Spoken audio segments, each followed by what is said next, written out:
দর্শকবৃন্দ, দেখা হয়ে গেল আমার রাজনৈতিক সহযোদ্ধা আনোয়ার হোসেন আনু ভাই, প্রকাশ কালো আনোয়ার নামে পরিচিত, আমাদের সেই 1991 আমার রাজনৈতিক সহযোদ্ধা।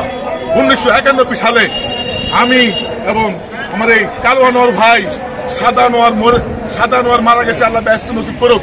সাদা আনোয়ার ভাই, ডাক্তার রেফায়েত সহ আমরা 3 ব্যক্তি 1991 সালে মিলন ভাই যখন কচুয়া আসে, আমরা রহিমনগর বাজারে বিশাল শোডাউন করেছি।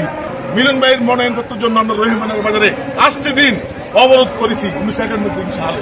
দুই দর্শকবৃন্দ, আমার সেই রাজনৈতিক সহযোদ্ধা আনোয়ার ভাই, প্রকাশ কালো আনোয়ার ভাইয়ের সাথে আজ 15-16 বছর পর দেখা হয়ে গেল।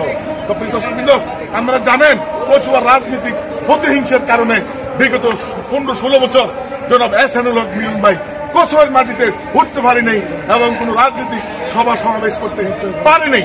আপনারা জানেন উনি কচুয়ার এক সময়ের কচুয়ার উন্নয়নের উপকার, তিনি কচুয়ায় প্রতিটি অঞ্চলে স্কুল, কলেজ, মাদ্রাসা, রাস্তাঘাট এবং বিশেষ করে আপনারা জানেন চাঁদপুর পলিটেকনিক স্টুডেন্ট কলেজ তিনি চাঁদপুর এটা প্রতিষ্ঠা না করে তার প্রিয় কচুয়াতে তিনি এই চাঁদপুর পলিটেকনিক স্টুডেন্ট কলেজ প্রতিষ্ঠা করেছেন।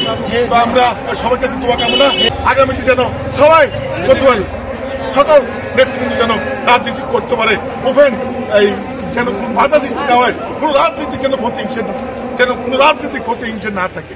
দর্শকবৃন্দ, সবাইকে ধন্যবাদ। সালাম আলাইকুম।